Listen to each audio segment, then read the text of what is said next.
A well-regulated militia being necessary to the security of a free state. The right of the people to keep and bear arms shall not be infringed. Thank you so much for tuning in to another edition of Bearing Arms, Cam and Company. My name is Cam Edwards. It is great to have you with us today. Coming up, we're going to talk about a big court decision out of Montana. Bad news for gun control advocates that have been launching attacks on firearm preemption laws around the nation, including some pretty high-profile challenges in Pittsburgh, Pennsylvania, and in Columbus, Ohio. But before we get to that story, I want to welcome our guest today. Laura Carno is a visiting fellow with the Independent Women's Forum.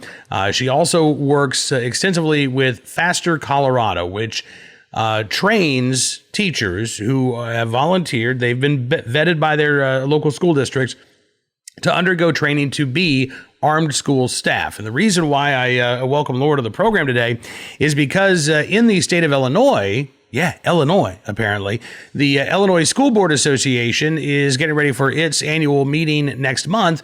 One of the resolutions that'll be considered, doesn't mean it's guaranteed of passage, mind you, but one of the resolutions that will be considered would support allowing districts to have those armed school staff if they chose to do so. Another resolution would encourage districts to hire retired law enforcement officers as school resource officers, but would not endorse a armed teacher program. Now, as you'll hear, this is not the first go-round for language like this in Illinois. And I'm curious, I wanted to find out from Laura, whether or not armed school staff are becoming more common around the country. Take a look and a listen. Laura, thank you so much for coming to the program. It's good talking with you today. Absolutely. Thanks for having me. You bet. So you are sort of my expert on all things armed teachers with your work with Faster Colorado. Can you remind folks what Faster Colorado is all about? Sure. So Faster Colorado is an organization in its third year in Colorado that trains the very many armed school staffers here in Colorado in proper use of firearms to stop a threat and proper use of medical equipment to save lives if God forbid, the worst happens on their campus. Absolutely. And more states are allowing this. Florida just expanded their school guardian program to allow for teachers in the classroom to volunteer, be vetted, be trained. And this is, I think, becoming an option that more districts are considering. So I saw this story out of Illinois today where the Illinois Association of School Boards is going to have a resolution at their meeting coming up next month that would call for districts to have these armed teachers and armed staff if they choose to do so. They're not calling for this to be mandatory. And apparently this is not the first time that the School Board Association has taken a vote on this. It was apparently very narrowly rejected in Illinois last year. And it sounds like there is maybe some momentum here, particularly among rural districts, some suburban districts that may not be able to afford a school resource officer, but want to have that level of protection for the students there. Yeah, that's exactly right. And when I saw this article, I said, Illinois? And what that tells right. you is just how mainstream policies of armed school staff are. And, whether you are Wyoming or Colorado or Illinois, parents all across the country all want their children to be safe at school, not just to feel safe at school, by the way, that's a difference, but to be safe. And we can all agree that schools and communities should be doing absolutely everything they can to prevent the incidence of school violence. Prevention is absolutely where they should be focusing. However, if you don't focus any attention on what if those prevention methods fail, if you only focus on prevention methods and not what if, then what if? What if all of those prevention methods fail? What if somebody gets in the front door? What if Parkland happens or Arapahoe High School or STEM school? What if these things happen anyway? Who is going to protect the children? And parents are very concerned about this. They are the ones going to their school board meetings. They are the ones talking to school board candidates and saying, how do you feel about this? Because I'm only going to vote for somebody who's willing to think about that what if, who's willing to consider these policies. So, I think it's really good news for school safety and the safety of children, and good for the Illinois Association of School Boards for talking about this. Okay, well, let me play devil's advocate for a second here, because I'm looking at this story from the Daily Northwestern. They quote a mom of three, Allison Longabaugh, who told the Chicago Tribune on October the 8th that she was not comfortable with the idea of these resolutions. She says, quote, "The state shouldn't expose kids unnecessarily to any tools of violence. Adding guns into the circulation will always put kids at risk, and the state should universally adopt the position to not arm school district employees." So what do you say to those parents who say, listen, the thought of a active assailant in my kid's school is terrifying, but I'm even more terrified by the thought of a teacher in my kid's classroom carrying a gun every day, as opposed to, the small chance that somebody might come in and want to harm my child. Yeah, and she's right that it is a very small chance that a school massacre will happen, absolutely. But they also have disproportionately higher impact with, from one to dozens of children being harmed, and that's not okay. I don't think there's anything worse than that. But it's interesting when folks opposed to this policy say that will make our schools more dangerous. They never back that up with any facts, documentation, nothing, because there is nothing out there that says that schools with armed staff are more dangerous. Quite on the contrary, John Lott has some new research out this week that says that they are actually safer. Again, very small population, but that they are actually safer.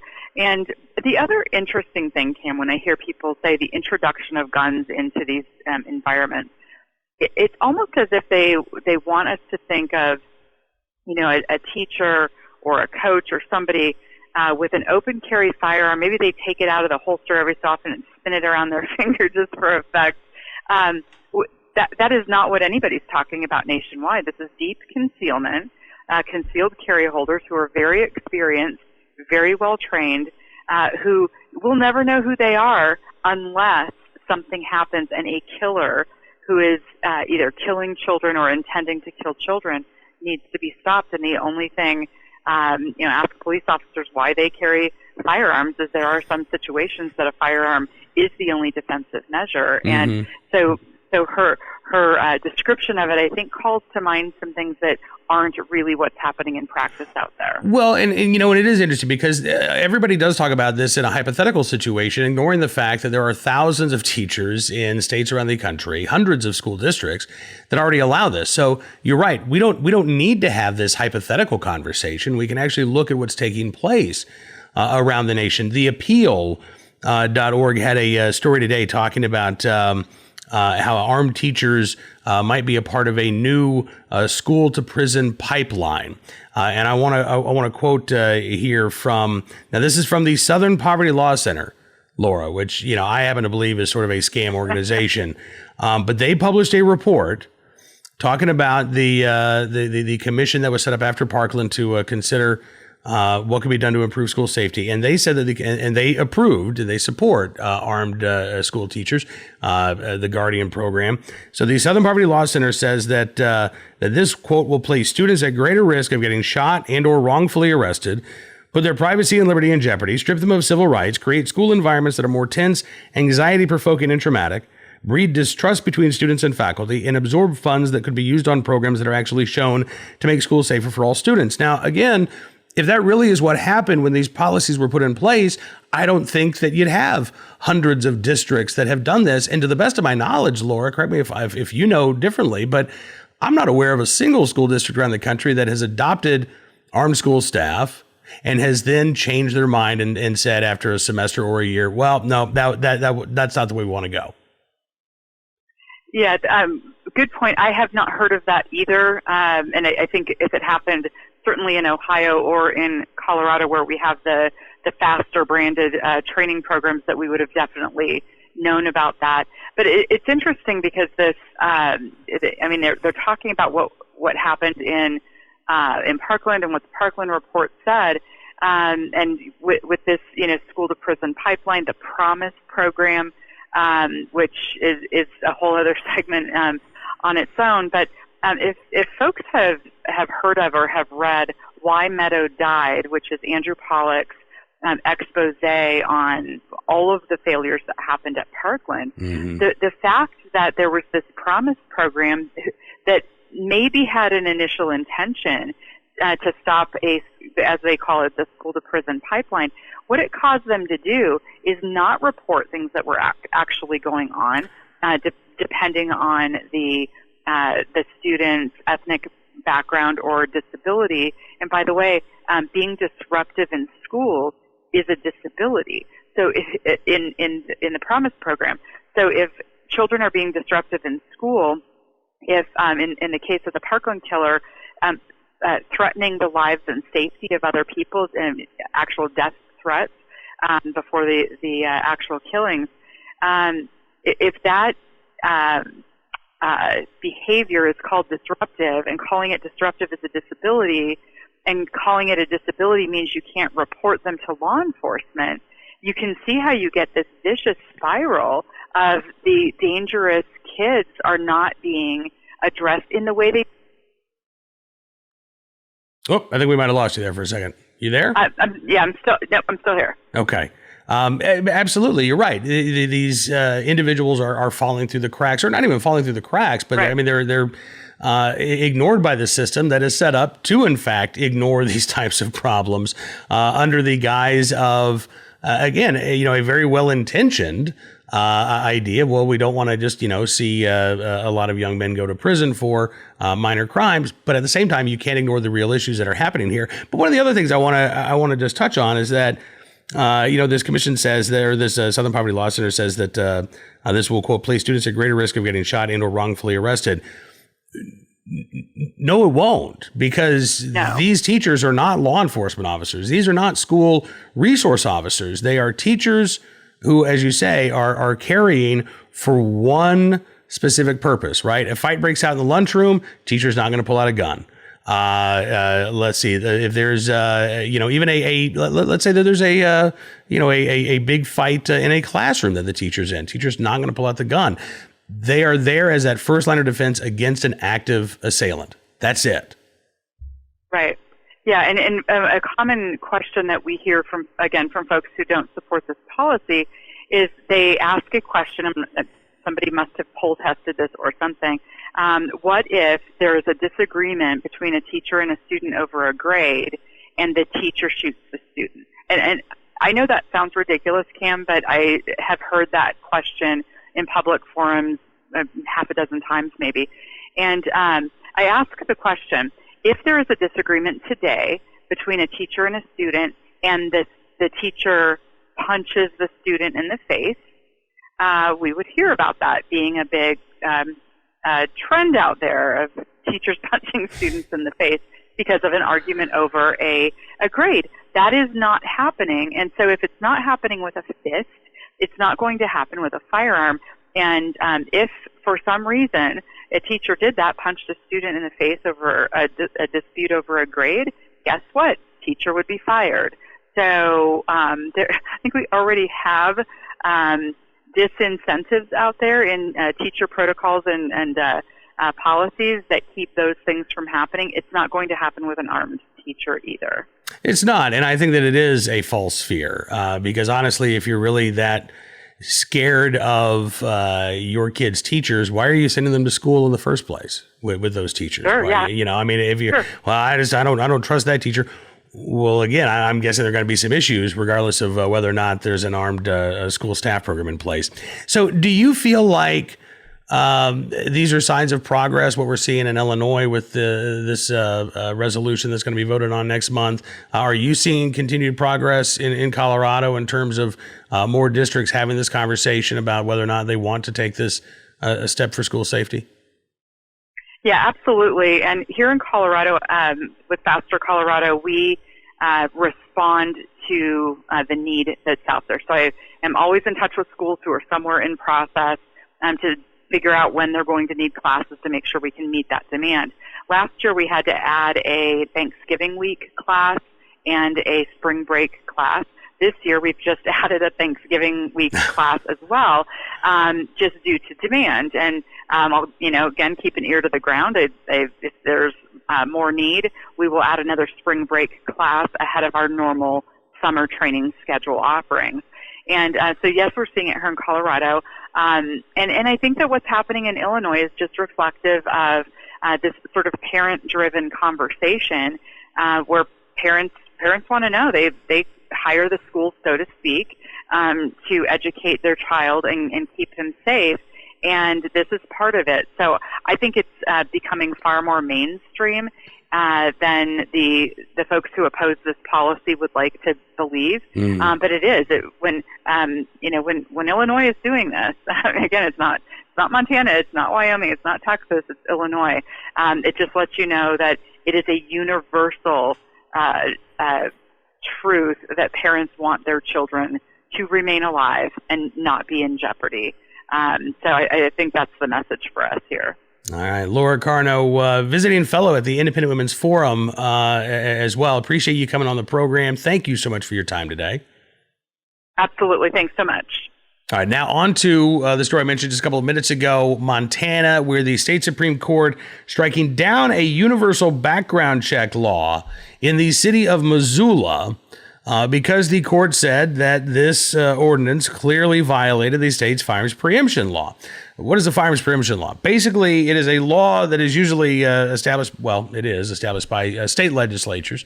And the law states that the state legislature is going to be the body that sets a uniform standard of gun laws across the state. So you don't have this patchwork quilt of laws where in Missoula there's a universal background check requirement, but in Helena there's not. Or as we see in other states, or dozens of ordinances that differ regarding the possession or transportation of firearms, which makes it a legally dubious proposition to be a gun owner, a legal gun owner, and even try to transport your firearm across the state. So many states around the country have these firearms preemption laws in place. Gun control advocates don't like them because they prohibit deep blue cities with lots of anti-gun politicians from imposing their own gun control restrictions. It's a check on the anti-gun tendencies of some big city politicians, as well as, I think, again, a benefit to gun owners by providing that uniform standard. So, since gun control advocates don't like firearms preemption laws, they've been challenging them. In Pennsylvania, Mayor Bill Peduto in Pittsburgh signed off on several ordinances that were meant to provoke a legal challenge to Pennsylvania's firearms preemption law. Something similar taking place in Ohio as well, despite the fact that the Ohio State Supreme Court has ruled on several occasions that cities like Columbus and Cleveland don't have the ability to impose their own local gun control restrictions. They're still back at it. So in Montana, unanimous decision by the Montana State Supreme Court, 5-0. Striking down this ordinance in Missoula. They said that the city council did not have the authority to enact this law, that it infringed on gun ownership rights, not just under the U.S. Constitution, but under the state constitution as well. Tim Fox, who is the attorney general in Montana, had actually told the city like a year ago in an opinion, he said, y'all don't have the authority to do this, but city council members didn't want to hear it. They were backed by Moms Demand Action, Every Town for Gun Safety, and they wanted to put this law on the books, hoping that maybe a court would see it their way. The Supreme Court, in its ruling on Tuesday, said the ordinance went too far beyond keeping guns away from convicted felons, minors, and the mentally ill. While state law controlling local government's ability to enact gun regulations allows cities to the ability to restrict, quote, possession of firearms, it does not allow restrictions on the purchase, the sale, other transfer, ownership, transportation, and use. Justice Jim Rice said nothing within the language of the state code permits cities to regulate these other functions in any manner, yet the ordinance does so. Although purporting to merely suppress the possession of firearms by convicted felons, adjudicated mental incompetents, illegal aliens, and minors, the scheme of this ordinance goes much further. The city council president, the chief sponsor of this bill, a gentleman by the name of Brian von Lossberg, Yeah. I think that should be the name of everybody who loses a court case. Oh, Mr. von Lossberg. Anyway, he says it's a darn shame. He says that they try to be reasonable. They try to be commonsensical. They amended the ordinance to exempt concealed carry holders. But here's the thing. Breaking the law just a little bit is still breaking the law. Breaking the law and say, well, but you don't have to follow this law. But all you other legal gunners, you do have to follow this law. No, you're still breaking the law when the state of Montana says you cannot enact these types of proposals. So a great decision, and again, a unanimous decision, smacking down the gun control activists there in Missoula, Montana.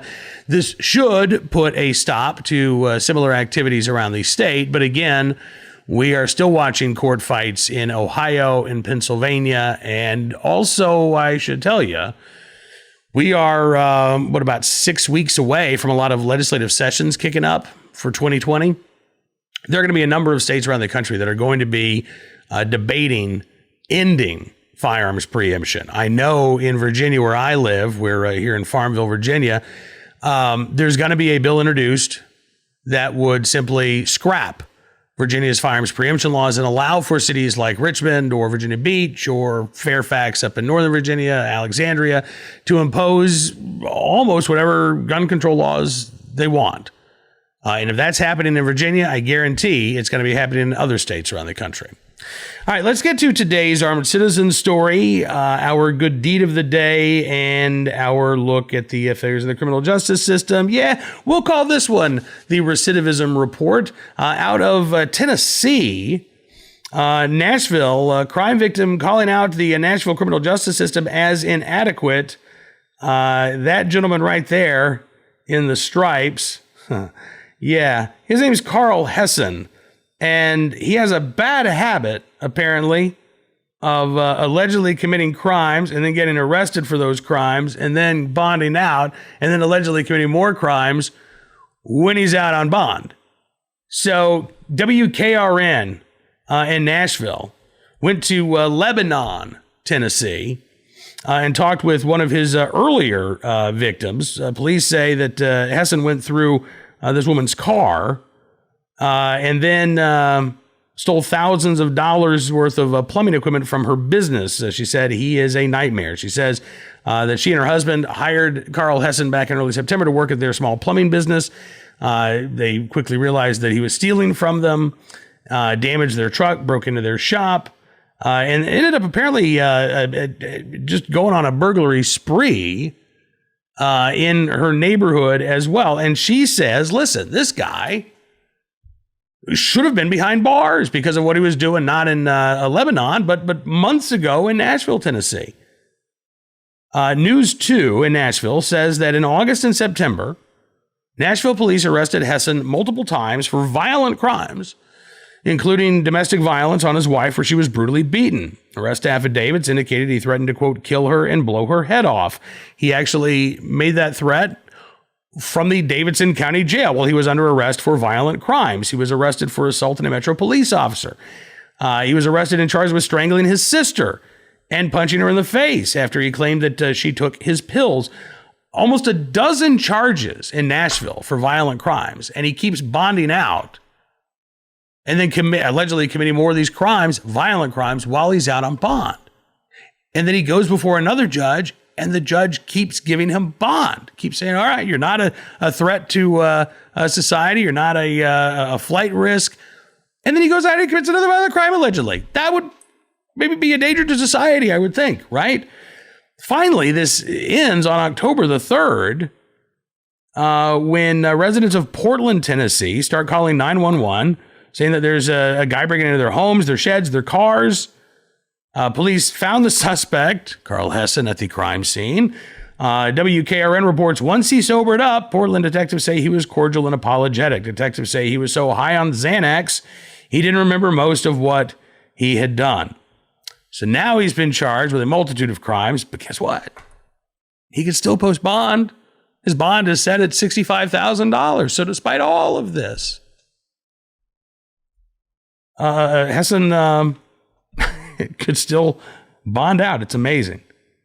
In a statement, the Nashville DA's office spokesman, Steve Hazelip, says We filed a motion to have Mr. Hessen's bond revoked due to the additional charges. However, Mr. Hessen failed to appear in court on October 4th, 2019.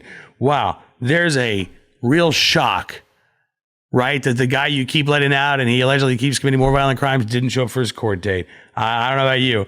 I did not see that twist coming. That's worthy of M. Night Shyamalan. All right, let's get to today's armed citizen story. From Florida here, Cocoa, Florida, where deputies say a woman who shot a guy outside of a Cocoa, Florida convenience store was defending herself. This all went down Sunday night around 11:30 in the evening. Police were called out to a convenience store. When they got there, witnesses said that a mother and daughter were outside the store. Car pulls up, two guys inside. According to authorities, one guy, Latrey Bell, held a gun, pointed it at one of the women, said she owed him money. The woman refused to give Bell the money. The pair got back into the car. They drove away, but as they were taking off, they fired shots. Well, this woman who's a concealed carry holder fired back. And Latrey Bell wasn't hit, but his alleged partner in crime was. Bell has been charged with assault with a deadly weapon for pointing the gun at the woman. The man who was shot in the head transported to the local hospital. Investigation continues, but again, police say this was a case of self-defense. All right. Shall we get to our good deed of the day? I got to tell you, I'm kind of excited about this one. Normally I've got sort of an unofficial policy.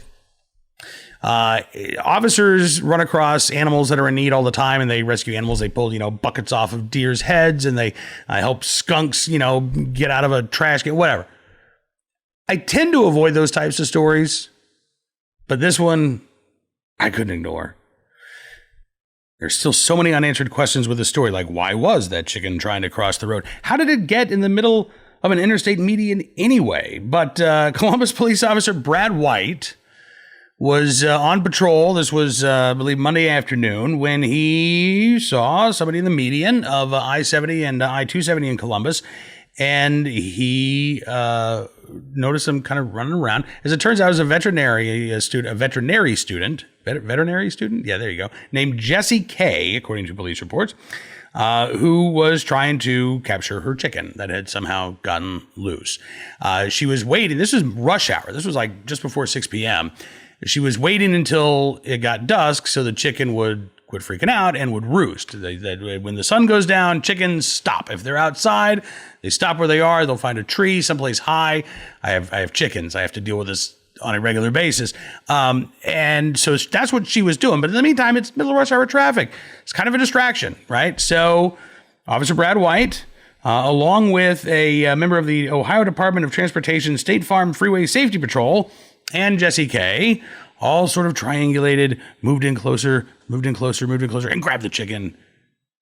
And everybody's okay. Jessie was able to get the chicken back to her family farm. I got to tell you, the fact that it takes three, I want to brag on one of my kids here because we do have chickens at our place. And my daughter, my youngest daughter, she is the chicken whisperer. I don't know how she does it because it takes my wife and I, both of us, to capture any recalcitrant chicken. She goes out there, 30 seconds later, she got the chicken in her hand. It's amazing. So maybe I'll volunteer my daughter to go and give some chicken capturing training to the Columbus Police Department. But Officer Brad White, in the right place, at the right time, willing and able to capture the chicken, which sounds like it should be a euphemism, but isn't. We thank you, sir, for your good deed. All right, that is going to do it for this edition of Bearing Arms Cam and Company. Thank you again for being a part of the program today. Don't forget, you can find us and subscribe to us as a podcast at Apple Podcasts, Spotify, Stitcher, and townhall.com's podcast page as well. Plus, you can also subscribe to Town Hall Media on YouTube and never miss a video episode of the program. Thanks again for being a part of the show. Thanks for spreading the word and for watching and for listening. Have a great rest of your Hump Day Wednesday. We'll be back here tomorrow with the latest Second Amendment news and information from all across the nation. We'll see you then.